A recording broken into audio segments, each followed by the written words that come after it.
Coach Ducky potentially coaching another world champion team. Possibly. Again, the heads or the minds at the back of those players, the coaches, are a really vital aspect, especially when it comes to the drafting. And we're talking about drafting here. This is the Game 1 draft for our second series. We have Bren Esports playing the blue side from the Philippines, and we also have Burmese Ghouls from Myanmar playing the red side here, respectively banning the Natalia and also the Brody. Brody was really rare for us to see Brody being picked right now, except for from Bren Esports yesterday, right?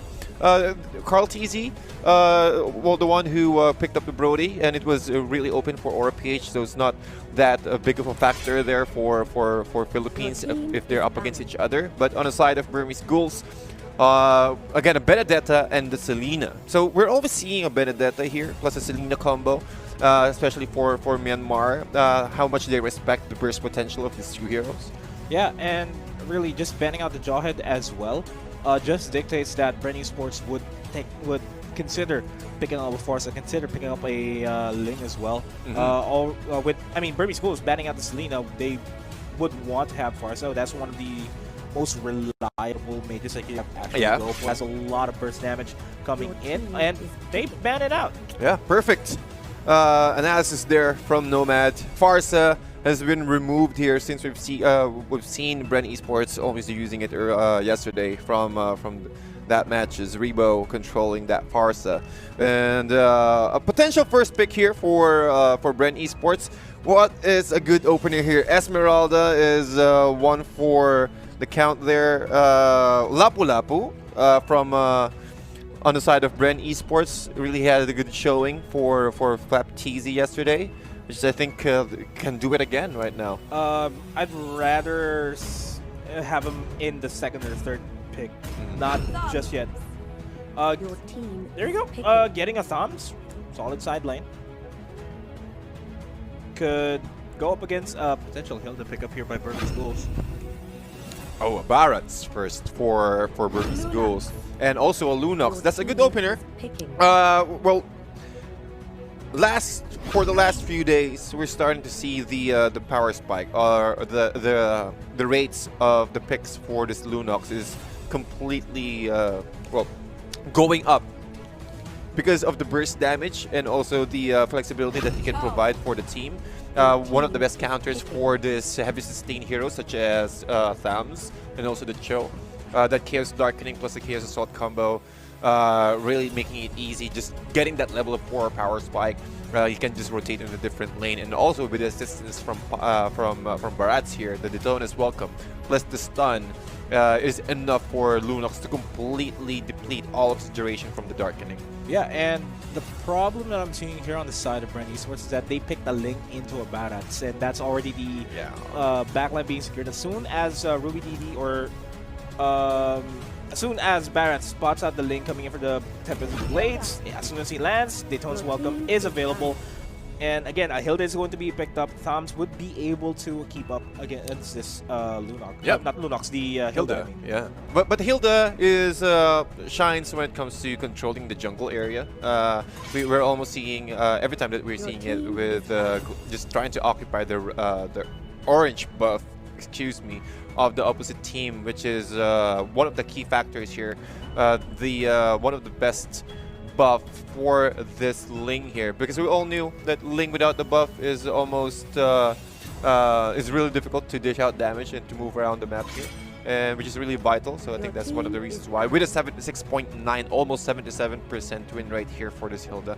13 times have been picked and banned 15 times. That's how even the current the current meta right here for this Hilda. Oh, with the Helker being banned out, they're really decreasing some of the opportunities Burmese Ghouls have in order to just focus on securing objectives. I mean, classically speaking, Helker is one of those heroes that you'd really pick up in order for you to start split pushing in the lane, get that burst damage, and just having the Pointed Singers available, as well as Dark Knight Falls, could really chase down some of the members here from Bren Esports. Much like this Link, much like this Show, can really get taken out immediately.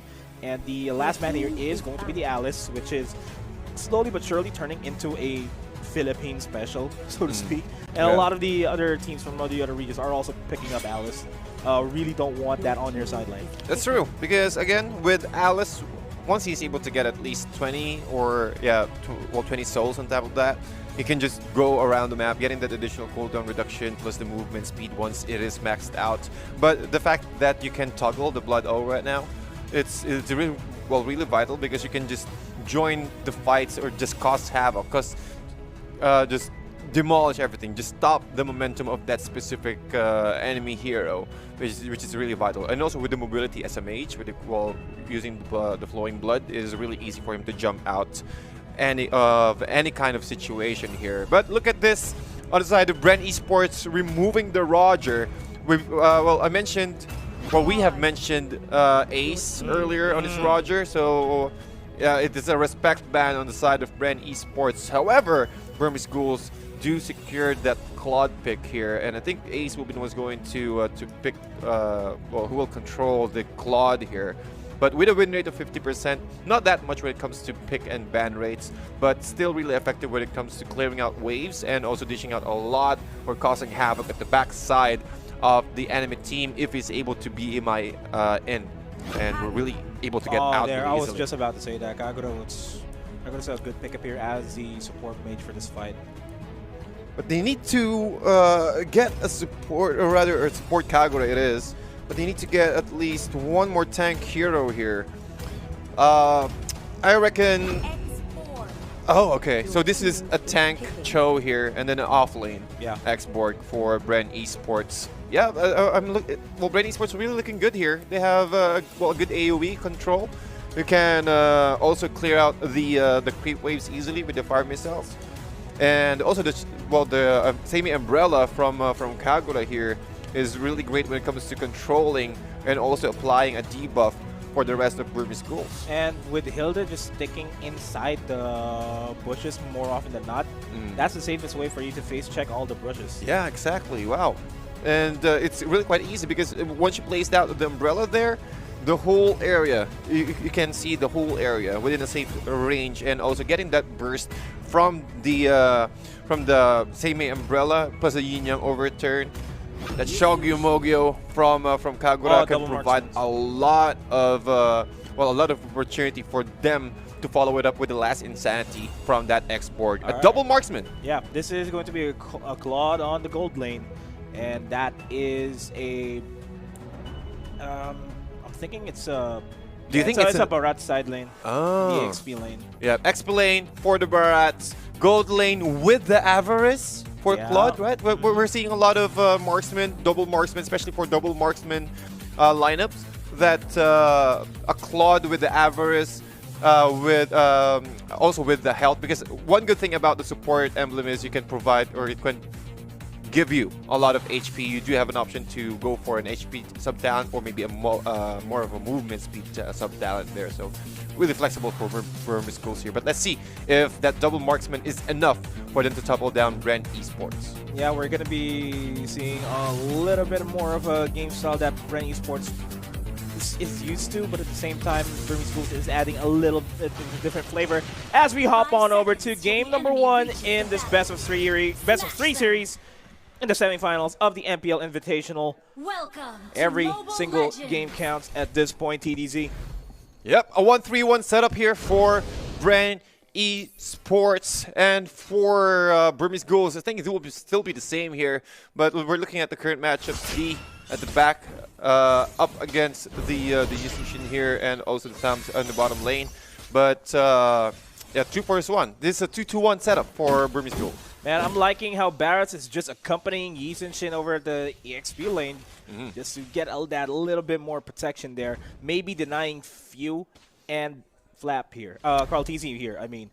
The opportunity to actually get their purple, and is forcing Lusty to get out of position as well. That's true, but look at the position here on the side of burmese ghouls. They swapped the lanes. Lunox went to the top lane, and well, the Yeast Machine went to the middle lane to get that additional XP. But a little bit of skirmish is happening here at the top lane. Rebo almost quarter HP left, forcing a flicker on the side of Bren Esports. I've been noticing the Myanmar region. I've been noticing Myanmar to actually do just that. They get 2 relatively tanky supports here in order to help out their other carrying side lanes. And as I say, that Ace is going to be forced out of the position.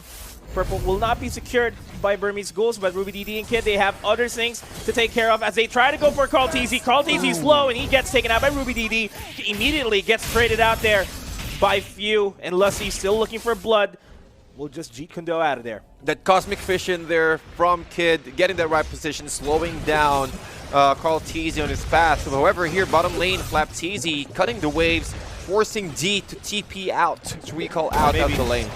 Maybe wants to get this. Maybe. Flap TZ, maybe. Would get out of here, but Kid is hot on their tracks. He will make it out of there. But Kid, look at the Flap TZ here, just getting that game sense that someone is going to the bottom lane. Oh, and he's gonna get taken out. Lusty chasing up with a Jeet Kundo. No Wave the Dragon's available just yet, but Few is joining in. Here comes the Blazing Duet by D. Brilliant. Not really dishing out a lot of damage. Gonna get Kid, goes for the Tempest of Blades, and he's gone. He's gone that quick. Look at the response here from Bren Esports, able to take down and stop the momentum of Kid here on his Lunox. However, Few, again, we're seeing starting to see the control or the rotation from Few here with his Kagura, and also Lusty with the rotation. So most of the time, Lusty wants to just go hide inside the brushes, wait for any kind of response or any kind of lone hero here inside the Burmese Ghouls, and then go for the pick-off. It was a nice attempt earlier from the bottom lane. However, he's not level 4 yet. Dragon though onto maybe he will maybe survive that, and he does. Gets the send connection onto Lusty, but everybody else is going to be falling through. Maybe forced to fall back.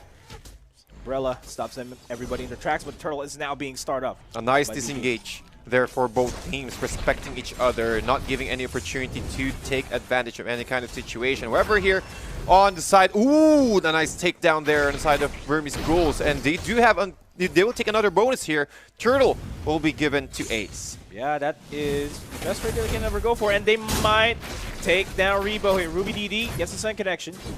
We'll still be waiting for an opportunity for Rebo to back off. Ruby DD go not diving. Kids rejoining here. So 4-man heavy presence here over the top lane to force Rebo out of position, forces to flicker out, and that forces potentially a turret take as Lusty looks for an opportunity to go for the Wave Dragon, but will instead Jeet Kundo out of there as we see Few and the rest still siege up mid.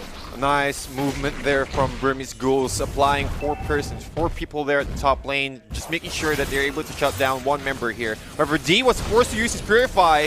Oh man, Yin Yang overturn, not enough damage just yet. The stun connects onto Few, but Flap TZ on the back lines will secure that kill. Now it is a 0-for-1 trade so far as Bren wants to disengage. Yep, D's been taken out here as a Claude. Really dangerous because you really want to take advantage of that cooldown from the Avarice to get that 10 gold out. However, maybe here, able to run away, getting that additional 20% max shield HP when entering the brushes. But look at the mobility there from Burmese Ghouls, just making sure that every single core member is being protected. Pi is with Kid, rather the Ruby DD is being assisted rather to Kid here. Always 2-1-2. There's no lone solo player here on the side of Burmese Ghouls. That's how protected the cores are. We were talking about how you need to be a little bit more creative when you're playing up against Bren Esports. The fact that they had another person play on the XP lane is already something being creative, as the Daytona Swallow connects onto Rebo, and because of that, they managed to secure a kill onto Ace, but they traded out for Few. Oh, Tempest of Blades. Carl, not a lot of damage just yet. And Lusty is stuck in a corner, forced to Jeet Kundo, gets knocked back towards the dinosaur of Ruby DD. And now, that's another kill. A 1-for-3 trade, and Burmese Ghouls looking like a better team here compared to Bren Esports. Yeah, well, they had the burst potential from Kid there with the Chaos Assaults, and also with the rotation from Maybe, able to cut things out. Oh, Carl TZ. Carl And the TZ. Almost a quarter HP left here, But Brent, look at Flapteasy here, manning up against 3 members, make that 4 members of burmese ghouls. Flapteasy might go down here. He will go down with the Order of Brilliance. Lusty still moving forward here, trying to catch up maybe with the Way of the Dragon. Would it be enough though? Found last Insanity, able to flicker out, escapes that one, and getting a kill in exchange. Burmese ghouls still 5 members alive. 3-4-0 exchange, and might be able to get another turret as a bonus here at the bottom lane for Burmese ghouls. I like the aggression the Burmese ghouls showed in that team fight. They did not let up at all. As soon as they saw an opportunity to take down 3 members on the side of bren esports, they immediately went for the killing blow and started dwindling down the numbers. And of course, the tier 2 turret down to half HP, and they managed to take down Carlteasy as well. And this is a game style that will catch Bren off guard more often than not. This is what you're talking about, Nomad. The chance that you can surprise Bren Esports. They're currently on the lead right now, almost 5k net worth leads on the side of Burmese ghouls. Look at the items here. Demon Hunter Sword already going for the golden staff for this Claude for D. 4,700, but Ling, he does have the Endless Battle here, plus the Rupture Machete. He can catch out in the few. And talking about few here, with the Clock of Destiny, he just purchased around 5 minutes, if I'm not mistaken, so around 5 stacks here. Money equation, relatively okay for the carries, but in the bigger picture of things, that's a 6,000 gold lead, man. Few just secured the Clock of Destiny, and would maybe take down Few. They're backing off Bren Esports, and Carlteasy forced to use the Tempest of Blades just to yeet out of there. The Finch boys, Kid is looking for him. There's nowhere for him to run. He finally gets taken out, and now Bren Esports are on the back foot. They are not looking as hot as they used to be, but hey, it's still game number 1. They can come back in game number 2, but with the way things are going, Burmese ghouls looking really strong today, man. They're prepared for Bren Esports. They're feeling it right now. Burmese ghouls with at least 7 kills in favor, and looking at the bottoms of our screen, look at YSS just easily taking out this turtle. Another turtle objective here being taken out by Burmese ghouls. For Bren Esports, they're struggling because of this Hilda just occupying every brush just near the orange and the purple buff. No possible way that Carlteasy can get any buff out from this. However, maybe here moving forward, maybe with the Way of the Dragon. Yeah, Way of the Dragon on the maybe. And here comes the Blazing Duet, catching 3-4 members down. And he's low in HP, and D managed still to survive. Order of Brilliance used to escape, and Rebo, Flapteasy, low on HP. Will not be able to defend this as much. Carlteasy's forcing himself to run away and just try to deprive himself, the Burmese ghouls of resources. But still, Bren Esports really in the back foot. There is a timer here for Bren Esports before they go online all at the same time, though. I agree. And it's starting to show right now. Carlteasy able to solo D out. Again, that's the shutting down the Avarice Claude is really essential because of how quick he can get those items up. At around 7 minutes or around 8 minutes, he was able to complete the golden staff, so that's a lot of attack. Oh no, Carlteasy gets stunned, forces the last Insanity, but Kid auto. Oh my, that's a very not so good trade there from or kill rather for Bren. You really want to take care of your core hero. The Tonus welcome, munch, says Lusty. And Kid, get bursted out? No, enough time for him to get that Order of Brilliance up. Few here on the sidelines looking for that umbrella. Not enough. And Ace there with the shields from the turtle might be able to take down this tier 2 turret. It is technically a 5v4 defense here, as this inhibitor turret would eventually fall down. Lord will spawn in 10 seconds. An objective that Bren Esports needs in order to finally open up the map. Bren really having a hard time against Burmese ghouls here, man. So, what do you think Bren Esports needs to do here? Since that the Lord is already respawned, maybe they can go for a different kind of approach, possible steal? A possible steal, yeah, but the way that I'm seeing this, it's going to be beneficial for Bren Esports if they focus on peeling out the members of Burmese ghouls. Get a pick off here and there, eliminate some of the problems here, which is on D and Ace. On Ace, I mean. Take down the Blazing Duet is no longer a problem. Take down Ace, they'll be able to start stealing out the Lord. No risk of a Mountain Shocker coming in. And then they can finally go for the team fights. That's provided if Bren Esports doesn't lose a member in that pick-off. So it means that from right now, Bren Esports needs to prevent any kind of pick-off on the side of Burmese Schools because it is really difficult because they have every essential thing, skills for them to provide or to get any kind of information where Bren Esports is right now. That's just like so, Mountain Shocker. And with that movement... Oh, flicker! And to a flicker, Daytona's welcome will not find its welcoming embrace onto Lusty. Yep, and the Lord has been taken out completely onto the hands of Burmese Ghouls. And 5 to 14, ladies and gentlemen, but look at the net worth here. Almost 11K! 11K net worth lead for Burmese Ghouls here. And a really tanky Ruby DD right here on his Barats. Sky Guardian helmet. Again, and a lot of defensive items here, slow in an AoE, so it's all about controlling and preventing Carl TC to get his power spike up. And you did mention earlier that what they need to do here is just to play it defensively or just look for a pickup or go for a peel. But I don't think a pickup is happening anytime soon. Here comes the Order of Brilliance committed by Kid, just to zone everybody out as the mid lane inhibitor turret and the bottom lane inhibitor turret goes down. The Burmese Ghouls wanting to siege and essentially end this. Lusty looking for an opportunity. The Winter Truncheon connects onto Kid. There goes the Way of the Dragon, and the Tempest of Blades will take down Kid. But now the Lord is knocking on the door, forced to use the Blazing Duet, and Deep dishing out a lot of damage. Phew! Manages to wake up there, but the base is still going to go down as Burmese Ghouls enter match point. Oh, what a game! Oh. É sem censura, eis a nova criatura pela rua mais escura, brilhando mais que a luz do